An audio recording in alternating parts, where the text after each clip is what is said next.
तो आदाब, नमस्कार, गुड इवनिंग, सत श्री अकाल। एक बार फिर आप तमाम लोगों का स्वागत है क्राइम तक की कहानी के इस एपिसोड में। उम्मीद है पूरी क्राइम तक की फैमिली अच्छी होगी। आज पूरे दिन जो चर्चा है और सारे चैनल पे खबरें जो चल रही हैं, तो मुझे लगा कि उस खबर को ही आप लोगों तक शेयर करनी चाहिए और वो कहानी सुनानी चाहिए पूरी। लेकिन मैं कहानी पे आऊँ उससे पहले एक दूसरी कहानी सुनाता हूँ। ये कहानी मैं आपको सुना चुका हूँ, लेकिन आज सुनानी बहुत ज़रूरी है। इस कहानी को मेरा सुनाने का सिर्फ मकसद ये था कि आप इसके बाद जो मैं कहानी सुनाऊंगा उसको समझने में आपको आसानी होगी। बात तब की है जब दाऊद इब्राहिम की बेटी की शादी तय हुई जावेद मियादाद के बेटे से। शादी दुबई में होनी थी, कार्ड छपा, और ये शादी चोरी छुपे भी नहीं होनी थी। पूरी दुनिया को मालूम हुआ कि दाऊद इब्राहिम की बेटी की शादी है क्रिकेटर जावेद मियादाद के बेटे से। दुबई के उस होटल का भी नाम सबको पता था, ग्रैंड हयात में शादी होनी थी। तो ये पहली बार था जब अपनी इंडियन एजेंसी को ये पुख्ता तौर पे मालूम था कि एक जगह पे, एक तारीख पे, एक वक्त पे दाऊद की बेटी की शादी है और वहाँ दाऊद इब्राहिम आएगा। आ सकता है, ये भी एक कि शायद डर से ना है, लेकिन ये था कि आएगा। और ये भी एक था कि शायद भेष बदल कर आए ताकि दुश्मन उसको निशाना ना बना सकें। तो जब ये खबर आई, उसके बाद हमारे यहाँ तब आईबी के जो चीफ थे, वो अभी जो एनएसए हैं, अजीत डोभाल, वो थे। तो एक प्लानिंग हुई कि दाऊद का एक तय ठिकाना, तय वक्त पे पहुंच रहा है और ऐसे वक्त में दाऊद को मारना आसान है। उस प्लानिंग को अंजाम देने के लिए बड़ी तैयारियां की गई। फिर छोटा राजन के 2 शार्प शूटर को तैयार किया गया इस काम के लिए। उनको नेपाल के रास्ते इंडिया बुलाया गया और ये दोनों वो शार्प शूटर थे जिनकी मुंबई पुलिस को तलाश थी। दोनों दिल्ली के 5 सितारा अशोका होटल में रुके। पूरी प्लानिंग की गई कि इनको किस नाम से वहाँ भेजना है, टिकट से लेके सारी चीज़ें, डेट, और फिर वहाँ जाकर इनको दाऊद का काम तमाम करना है। ये सारी पब्लिक डोमेन में चीज़ें हैं, बुक में भी आ चुकी हैं। लेकिन हुआ ये कि जब इस पूरी साजिश को कामयाबी तक पहुँचाना था, उससे पहले एक अड़चन आ गई। कहते हैं कि दाऊद के लोगों को ये भनक थी कि इंडियन एजेंसी कुछ ऐसा काम या प्लान करेंगी, और दाऊद के बहुत सारे लोग मुंबई पुलिस में ये तक है कि पेरोल पे काम करते हैं। तो उन्हीं में से कुछ ने ये खबर कर दी कि छोटा राजन गैंग के 2 शार्प शूटर दिल्ली में हैं। बाकायदा आईबी उनको प्लान कर रही है दुबई भेजने की, मारने के लिए, और ये तक बता दिया कि इस वक्त किस होटल में है। मुंबई के सीनियर पुलिस अफसर मुंबई से दिल्ली पहुँचते हैं। दिल्ली आने के बाद सीधे अशोका होटल में पहुँचते हैं और वहाँ वो जो दोनों शार्प शूटर थे जिनकी मुंबई पुलिस को अलग अलग क्राइम के सिलसिले में तलाश थी, उन दोनों को पकड़ते हैं और ले जाने लगते हैं। अजीत डोभाल कई बार कहते हैं कि कुछ दूसरे ऑपरेशन के लिए ये लोग यहाँ लाए गए हैं, पर वो सुनते नहीं हैं, मानते नहीं हैं, और उन दोनों को गिरफ्तार कर मुंबई पुलिस अपने साथ ले जाती है। और इस तरीके से दाऊद को मारने की जो साजिश थी वो पूरी तरह से नाकाम हो जाती है। अब ये कहानी क्यों सुनाई, इसके आगे मैं बताऊँगा।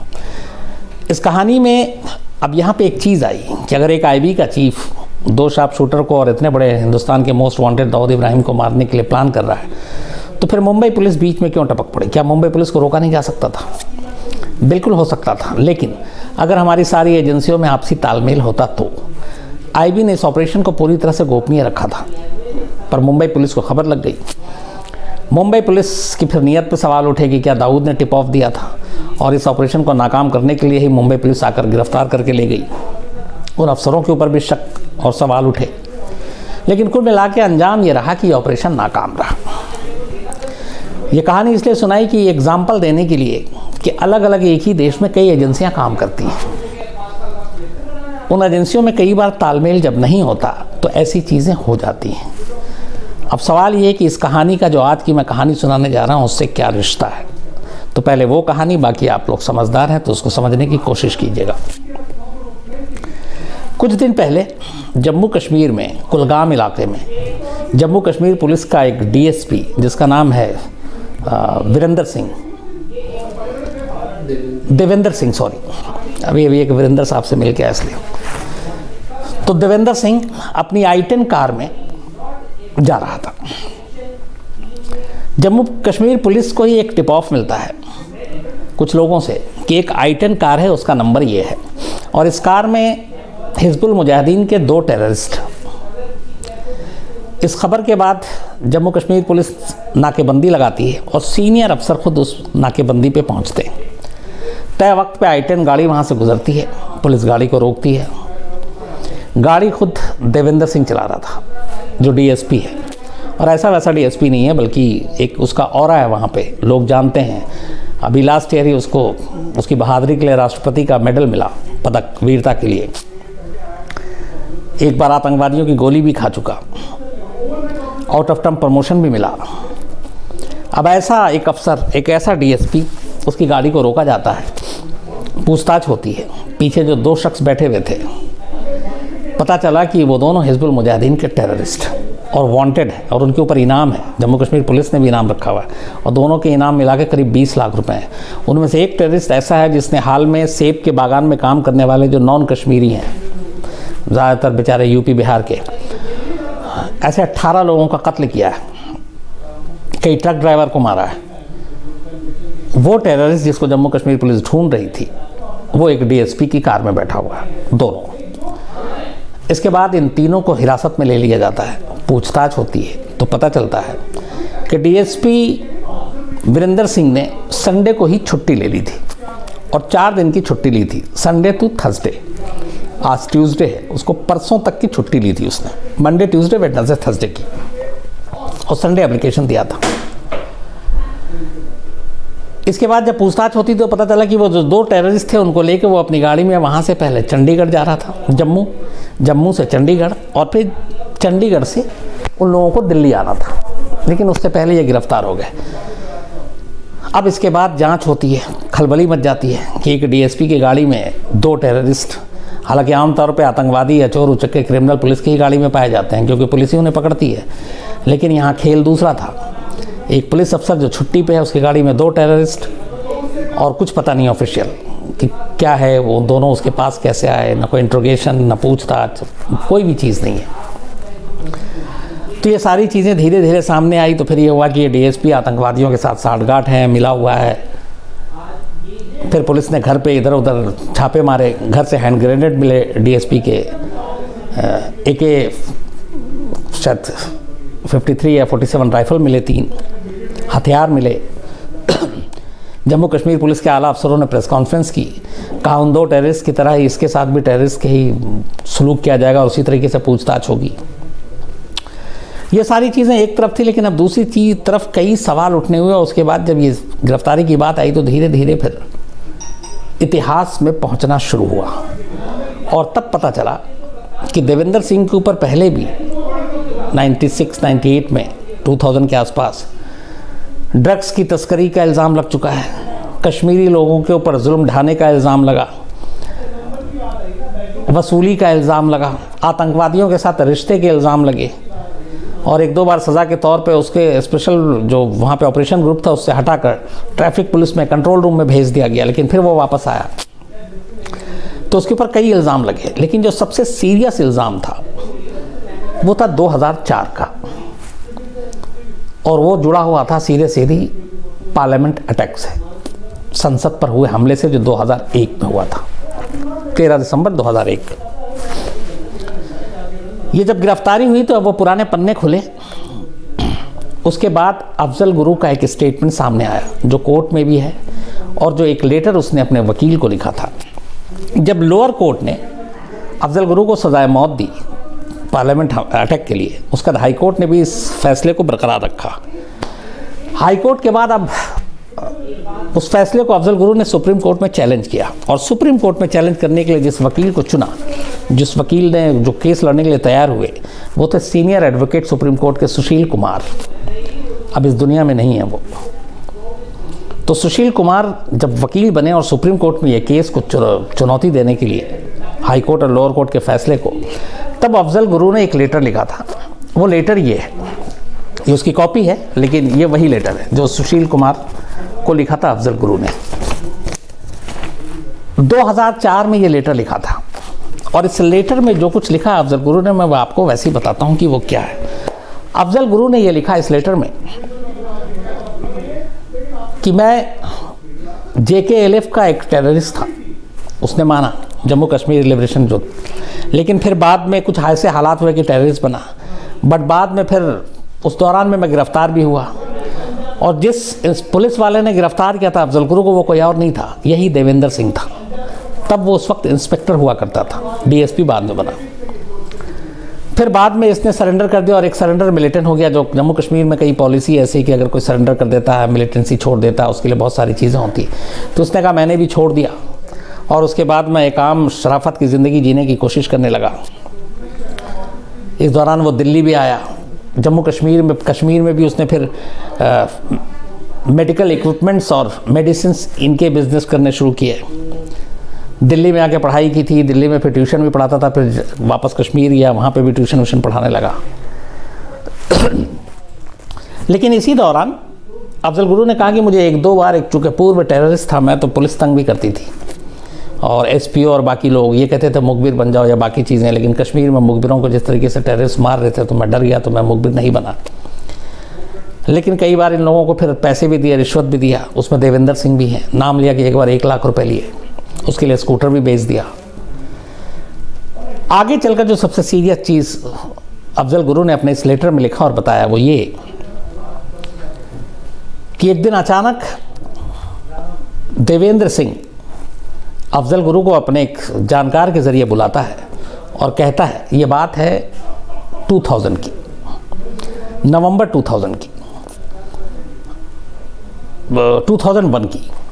और वो कहता है कि मेरा एक जानकार है, मेरा एक परिचित है और इसको दिल्ली ले जाओ तुम इसको, क्योंकि तुम दिल्ली में रहते हो। अफजल गुरु चूँकि दिल्ली में पढ़ाई लिखाई किया, दिल्ली में किराए के मकान पे भी रहता था, तो उसने कहा चूँकि तुम दिल्ली से वाकिफ़ हो, दिल्ली को जानते हो, तो तुम इस मेरे परिचित को दिल्ली ले जाओ, तुम्हारे ज़रिए इसको वहाँ किराए का मकान मिलने में आसानी हो जाएगी। अफजल गुरु ने लिखा ख़त में कि जब उससे मैंने बातचीत की तो मुझे उसी वक्त डाउट हो गया कि ये कश्मीरी नहीं है, क्योंकि उसकी ज़ुबान कश्मीरी नहीं थी, ना वो कश्मीरी बोल पा रहा था।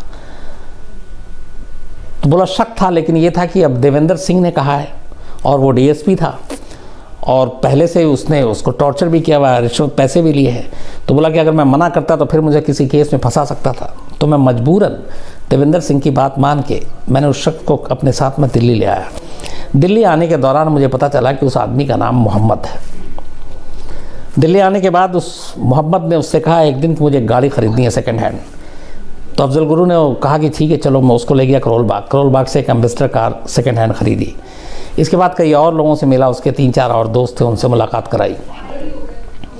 ये सारी चीज़ें चलती रही और इस दौरान करीब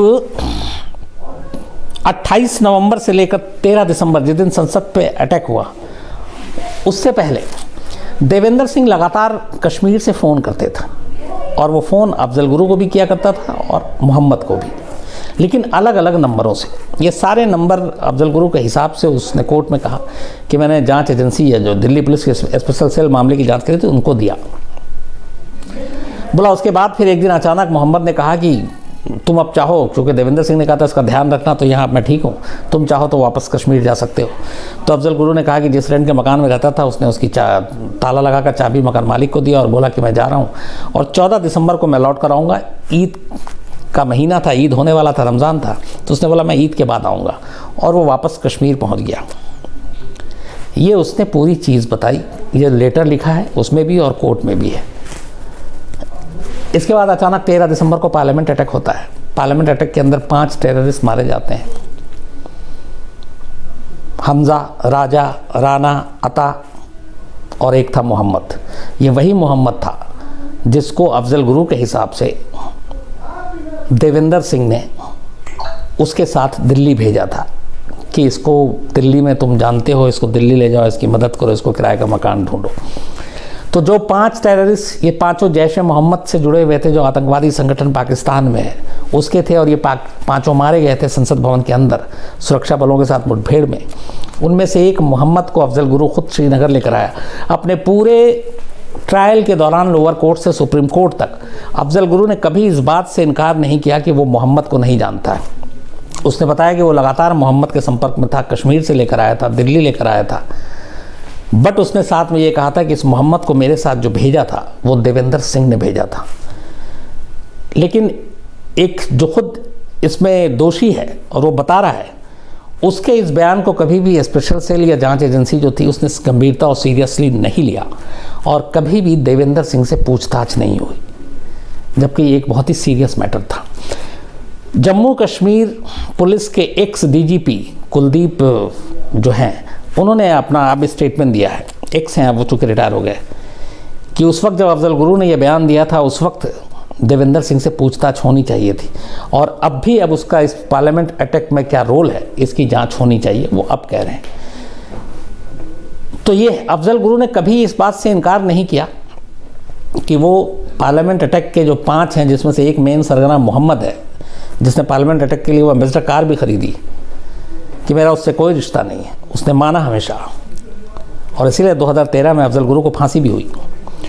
लेकिन उसने कहा कि एक डीएसपी है जिसने मेरे साथ भेजा और उसने कहा था इसको दिल्ली तक ले जाओ, उस डीएसपी को लेकर कभी भी किसी एजेंसी ने हमारी जांच नहीं की।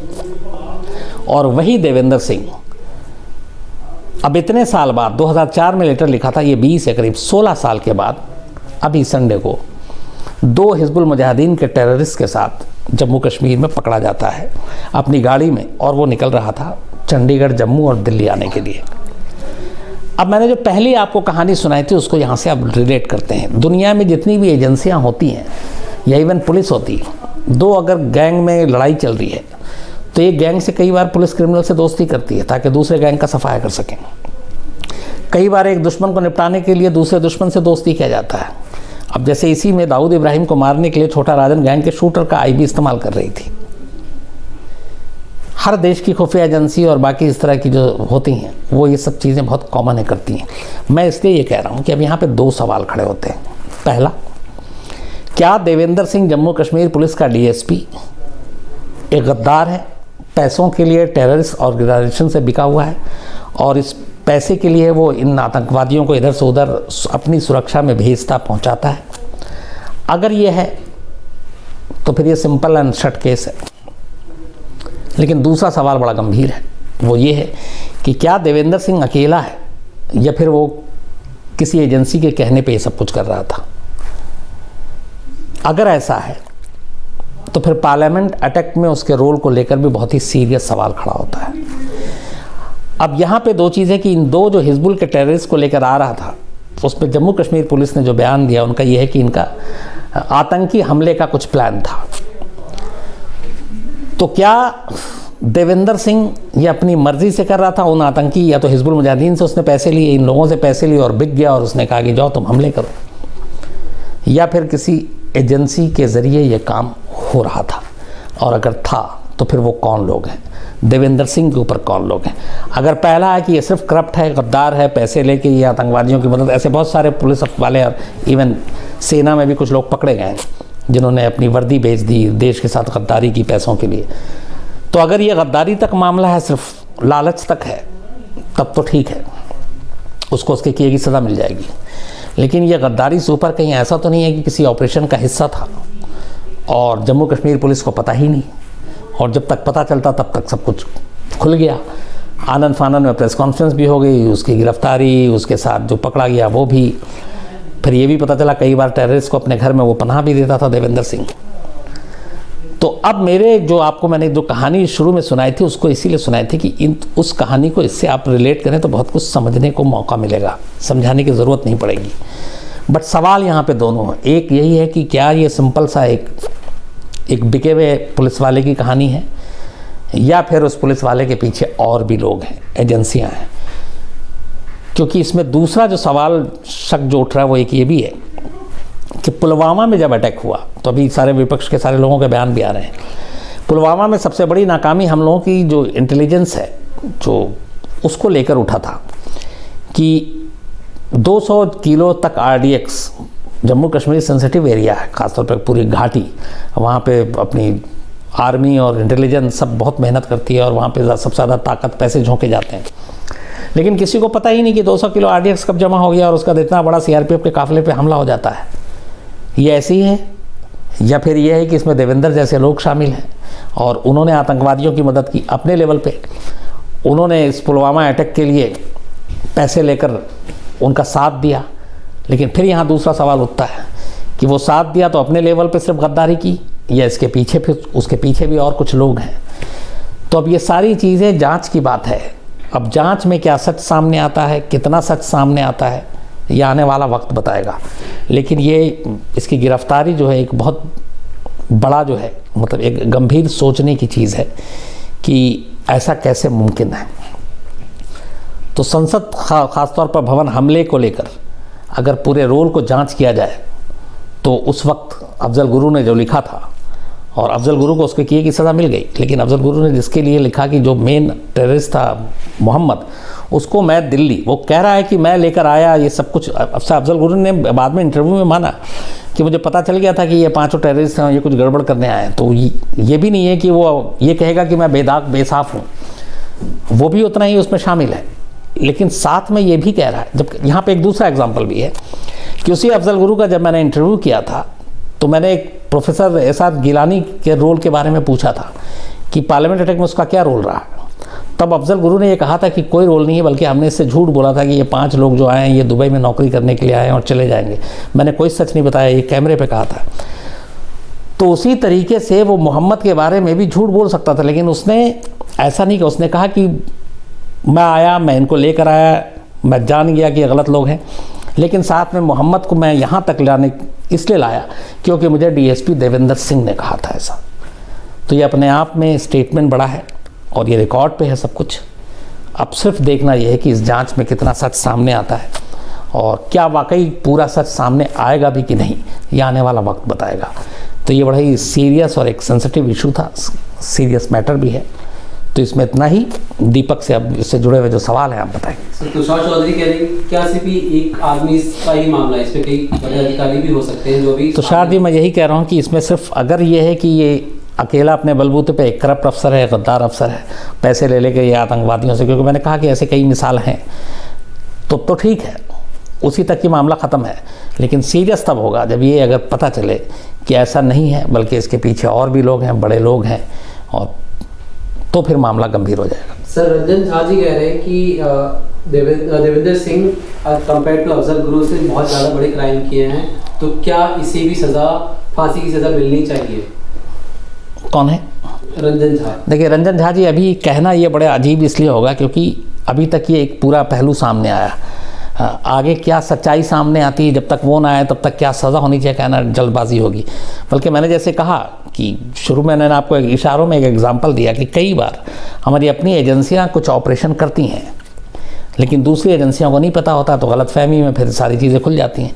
तो मैं यही कह रहा हूँ कि एक तो ये कि वो क्या सिर्फ वो करप्ट है, दूसरा ऐसा तो नहीं है कि देवेंद्र सिंह किसी अपनी एजेंसी के लिए काम कर रहा था और ये बात सामने नहीं आई। तो जब तक इसका खुलासा नहीं हो जाता, और अगर एजेंसी के लिए काम कर रहा है तो फिर एजेंसी के लोग भी घिरेंगे, वो भी शक के घेरे में आएंगे। तो थोड़ा सा इंतज़ार करना पड़ेगा हम लोगों को कि सच है क्या। सर, क्या इसके बाद खालिस्तानी मूवमेंट को कुछ आगे हवा मिल सकती है जल्दी? नहीं, इससे कोई खालिस्तानी मूवमेंट और बाकी का कोई लेना देना नहीं। ये पर्टिकुलर देखिए, एक शख्स, एक उसकी बेईमानी और उसका है, लेकिन हाँ, इसके पीछे और कौन लोग हैं ये अलग चीज़। इसको किसी मूवमेंट और बाकी चीज़ों से मतलब नहीं है। सर, सूर्यकांत प्रसाद जी कह रहे हैं कि हमारी एजेंसी बहुत आगे रहती है इन सब मामलों में, तो क्या 16 साल तक एक पुलिस अफसर के बारे में उन्हें कुछ मालूम नहीं चला? और क्यों सर ये पार्लियामेंट के टाइम पे इस पे कार्रवाई नहीं की गई? सूर्यकांत यादव साहब, आपने कहा 16 साल तक मालूम नहीं हुआ। मैं इसको पलट के कह सकता हूँ कि 16 साल पहले ये चीज़ें पता थी, और अगर मान लीजिए वो एजेंसी के लिए काम कर रहा था तो फिर उसको कैसे आप सामने ला सकते हैं? तो दोनों चीज़ें। लेकिन ये है कि कभी इस मामले में पूछताछ नहीं हुई, अपने आप में हैरानी वाली बात है। अगर किसी पे एलिगेशन लगता है तो आमतौर पे फ़ौरन पूछताछ होती है, बट इस मामले में जबकि मैंने आपको बताया कि और भी कई एलिगेशन लगे, पूछताछ हुई, शंटिंग पोस्ट भी मिला, ट्रैफिक में भेज दिया गया, लेकिन इस मामले में कभी पूछताछ नहीं हुई, इसलिए मुझे भी हैरत हुई। सर, अदनान शम्स का सवाल है, सर क्या इस केस को हम दूसरे स्टेट की पुलिस को इन्वेस्टिगेशन के लिए नहीं दे सकते?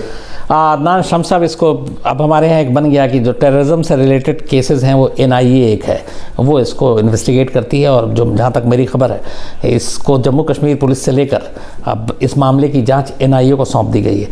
तो NIA की एक स्पेशल टीम है जो इस पूरे देवेंद्र सिंह के रोल और ये टेररिस्ट के साथ मिलना, बाकी क्या चीज़ें हैं, वो उसको इन्वेस्टिगेट करेगी। अब जम्मू कश्मीर पुलिस उसको नहीं करेगी, तो NIA के हवाले कर दिया गया। सर, सूरज पांडे जी का सवाल है, सर जिस एजेंसी ने जांच की थी पार्लियामेंट अटैक की, क्या उस पर हम सवाल खड़े नहीं कर रहे हैं?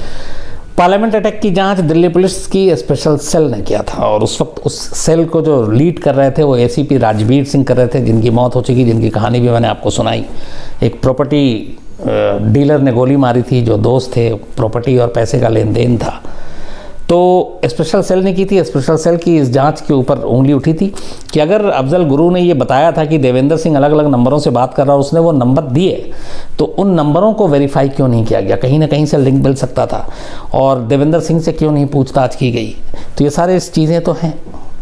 सर ऋषभ जौहर जी का सवाल है, सर जैसा कि हम जानते हैं कि आपने अफजल गुरु की डिटेल इंटरव्यू किया था, क्या मोहम्मद जो था उसका जिक्र अफजल गुरु ने उस समय पर किया था या नहीं किया था? बिल्कुल, इंटरव्यू में उसने नाम बताया था, मोहम्मद, हमज़ा, राना, राजा, इन सब का, कि वो आए थे, कैसे आए थे, सब कुछ किया।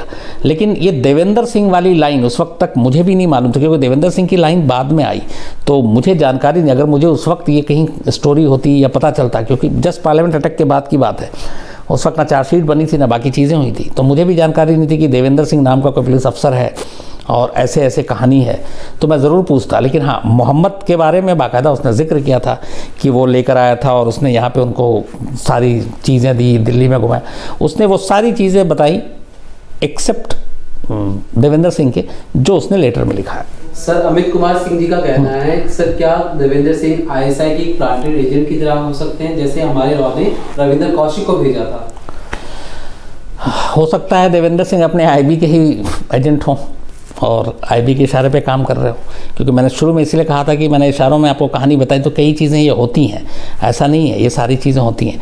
और मैं तो ये भी कह रहा हूँ कि ये 2 टेररिस्ट जो थे, इनको जो गाड़ी में पकड़े हैं, हो सकता है किसी बड़े और अच्छे काम के लिए इन दोनों का इस्तेमाल होने जा रहा हो, तो ये भी एक मुमकिन है। लेकिन इस वक्त आप जितनी भी चीज़ें कहें, ये वो जब तक क्लियर चीज़ें नहीं हो सकती, आप शक और सवाल तो खड़े कर सकते हैं। तो मेरा तो दूसरा है कि इन दोनों की मौजूदगी एक डीएसपी जैसे, और वो भी जो टेररिज्म से भी लड़ा, ऐसा नहीं है। वीरेंद्र सिंह उस वक्त पुलवामा और कहाँ एक बार एक बड़ा ऑपरेशन हुआ था जिसमें टेररिस्ट की गोली भी लगी थी और उसके बाद आउट ऑफ टर्म प्रमोशन मिला था, तो अच्छे काम भी हुए हैं, क्योंकि कोई इस तरह से जान खतरे में नहीं डालता। लेकिन मेरा तो यहाँ पे आपसे सवाल है कि आईएसआई को छोड़ दें। हो सकता है आईएसआई, अगर ये आप हिजबुल मुजाहिदीन ना बाकी से आप पैसे ले रहे हैं और आप बिके में, तो फिर आईएसआई का मोहरा बनने में आपको कितना वक्त लगेगा? उसी के इशारे पे हो रहा है। लेकिन पलट के फिर मैं भी ये भी कह रहा हूँ कि हो सकता है कि इन दोनों का इस्तेमाल किसी बड़े और अच्छे काम के लिए होने जा रहा हो, और जम्मू कश्मीर पुलिस को पता ही नहीं, वो बीच में आ गई, जैसे मुंबई पुलिस उस दिन बीच में आ गई थी, तो ये भी पॉसिबल है। सर नव रोज करके एक आईडी है, सर वो पूछ रहे हैं क्या हम संतोष से बैठ जाएं कि देवेंद्र ने पंजाब में या पंजाब के रास्ते कोई टेररिस्ट इंडिया में स्मगल नहीं किए होंगे? बिल्कुल नवरोज, जो भी आप आईडी है से भेजा आपने, ऐसा बिल्कुल भी नहीं है। ये एक सिर्फ एक पुलिस की पूरी अपनी केस है, फाइल है, वो चीज़ें आई हैं, लेकिन अपनी बाकी इंटेलिजेंस सारा नेटवर्क सब कुछ अच्छा है, अपना पता है। तो ये कि ऐसा कुछ होगा या वैसा हो जाएगा, इसमें डरने और उसकी ज़रूरत नहीं है। सर थिंक ओवरलोड और एक वानी वंदना दास, इन दोनों का सवाल एक बता रहा हूँ सर। इनका सवाल है कि सर पार्लियामेंट अटैक में के अलावा और भी कई हमले हो सकते हैं जो अभी हमें पता ना हो, वो करवाए हो उन्होंने। सर इनका दूसरा सवाल है कि अगर आपकी इंटरव्यू वो नाम ले लेता या देवेंद्र सिंह का या कहीं भी जिक्र किया होता, तो क्या एजेंसी का फर्ज नहीं बनता था उसको चेक करना? थिंक ओवरलोड और वानी, आप दोनों से मैं तो सहमत हूँ कि अगर वो नाम लेता, तो बल्कि नाम क्या 2004 में तो उसने लिया ही, लेटर लिखा बाकायदा, ये लेटर मैंने आपको दिखाया भी है। तो उसके बाद जांच क्यों नहीं, इस बात पे तो मुझे भी हैरानी है। और दूसरा जो आपका पहला सवाल था कि और कहीं हो सकता है, ये सब फिर मैंने कहा ये बड़ा वेग सा चीज़ें होती हैं कि ऐसे, देखिए इस दुनिया में कुछ भी मुमकिन है और कुछ भी नामुमकिन नहीं है। तो लेकिन ये कि यहाँ वो हो जाए वहाँ हो जाए, ऐसा सोचना नहीं चाहिए, हमें हमेशा अच्छा सोचना चाहिए। सर बापन घोष जी कह रहे हैं कि जिस तरह से राजनीति हो रही है अभी हाल फिलहाल में, ऐसा लगता है कि इसमें कोई बड़ा राजनीतिक इंसान पीछे खड़ा हो इसके जैसे कंट्रोल। घोष साहब, फिर मैंने वहाँ की सोचना इफ बट ऐसा होता वैसा होता कहना ठीक नहीं। जब तक क्राइम रिपोर्टिंग की सबसे खूबसूरती है कि अगर आपके पास सबूत नहीं है, पुख्ता सबूत नहीं है, तो आप फिर कुछ ऐसी बातें ना करें। तो मेरा ये है कि कौन पीछे खड़ा हो सकता है, बहुत बड़ा हो सकता है, बहुत छोटा हो सकता है, ये सारी चीज़ें जांच के बाद अगर सामने आती हैं तो ठीक है। अभी सिर्फ अंदाज़ा लगाना, बल्कि ऐसा नहीं है कि हम लोग अंदाज़ा नहीं लगाते, कई बार सोचते भी कौन कौन हो सकता है, लेकिन आपको जब तक कोई प्रूफ नहीं है, आपके पास सबूत नहीं है, तब तक आप नाम भी नहीं ले सकते, आप बोल भी नहीं सकते, और वो मतलब प्रोफेशनली और एथिकली सही भी नहीं होता। सर इंजीनियर विकास भगत जी का सवाल है, सर केजीबी की ऑपरेशन जो इंडिया में हुए ड्यूरिंग इंदिरा गांधी टाइम, उस पर आप कुछ बताइएगा। चलिए, मैं कभी केजीबी के जो ऑपरेशन उस वक्त हुए थे वो भी मैं बताऊंगा आपको। सर लास्ट बताओ। सत्यनारायण जी कह रहे हैं सर कहीं ये एनआईए के एजेंट तो नहीं, पुलवामा में भी इसका हाथ? सत्यनारायण जी देखिए वही क्या कोई ऐसा ही बता रहा है, मैंने आईबी कह दिया, किसी ने एनआईए कह दिया, तो अभी इतनी जल्दी नतीजे पे मत पहुंचिए, थोड़ा सा इंतज़ार कीजिए, जांच पूरी होने दीजिए एनआईए की, और उसके बाद जो भी सच आता है वो सामने ही होगा और मैं आप तक ज़रूर पहुँचाऊँगा। सर अमृत राज सिंह कह रहे हैं कि सर 26 जनवरी आने वाला है, उसके पहले इतने बड़े बड़े पकड़े जाना, तो कहीं ये कुछ अंदेशा दिखाता है? अमृत राज सिंह जी मैं आपको ज़्यादा नहीं कहूँगा, पिछले 10 से 15 साल बल्कि का इतिहास उठा के देख लीजिए, जब भी 26 जनवरी या 15 अगस्त आता है तो दिल्ली पुलिस के स्पेशल सेल हो या बाकी कुछ और जो बड़े बड़े हमारे शहर हैं या कश्मीर है, टेररिस्ट के पकड़ने की चीज़ें और कहानियाँ ज़रूर सामने आएंगी। आप मेरे कहने पे मत जाइए, आप इन दोनों तारीख से पहले 26 जनवरी और 15 अगस्त से पहले के अखबार अगर हैं आपके पास, या आप डेट मारिए जाके सर्च कीजिए गूगल पे, तो आपको मिल जाएंगे। सर एक निर्भया पे अपडेट चाहते हैं बहुत सारे। हाँ, निर्भया पे चलिए लास्ट में चलते चलते अपडेट देता हूँ कि आज 2 लोगों ने जो क्यूरेटिव पिटिशन दाखिल की थी, दोनों की सुप्रीम कोर्ट ने खारिज कर दी, जैसा कि मैंने कहा कि वो होना ही था। एक शायद पवन था और एक विनय था, लेकिन अब यहाँ पे एक चीज़ और आ गई कि 2 के अभी बाकी हैं क्यूरेटिव पिटिशन, तो अब देखिए वो कर दें कल। 2 दिन के खारिज हो गए, उनमें से एक ने आज पवन ने मर्सी पिटिशन के लिए जेलर को लेटर दे दिया। अब वो लेटर दिल्ली के पुलिस के पास आएगी। तो अभी कहानी ये है कि 22 तारीख में अब लगभग 1 हफ्ता बचा है। 2 के क्यूरेटिव पिटिशन खारिज हो चुके हैं, लेकिन 2 के बचे हुए हैं, वो लोग अब जाएंगे। 4 के मर्सी पिटिशन है, एक ने आज साइन किया, तिहाड़ जेल ने उसको भेजा है, 3 के पास अब भी बचे हुए हैं। तो जो 2 के क्यूरेटिव पिटिशन खारिज हुए हैं उनमें से एक ने भेज दिया, अब एक के पास और मर्सी पिटिशन भेजने का राइट है। इसके अलावा 2 के पास अभी क्यूरेटिव भी है और मर्सी भी है। अब क्या ये सारी चीज़ें 22 तारीख की सुबह 7 बजे से पहले क्लियर होंगी या नहीं होंगी, इसी के ऊपर सारी नज़रें हैं। अगर 21 तारीख की रात को भी, मैं कहता हूँ 12, 1, 2, 3, 4 बजे तक भी, क्योंकि 7 बजे का टाइम है, 21 बल्कि 22 तारीख की सुबह 6 बजे भी मर्सी पिटिशन रिजेक्ट होने के बाद पहुँच जाता है जेलर के पास, तो भी फांसी वक्त पे होगी 7 बजे। लेकिन अगर 7 बजे से पहले नहीं पहुँचता है तो फिर फांसी टल जाएगी। तो इंतज़ार कीजिए बाकी के 2 क्यूरेटिव पिटिशन के, बाकी के 4 के मर्सी पिटिशन पे, और प्रेसिडेंट कितना टाइम लेते हैं मर्सी पिटिशन पे, क्योंकि 1 हफ्ता तो टोटल बचा हुआ है।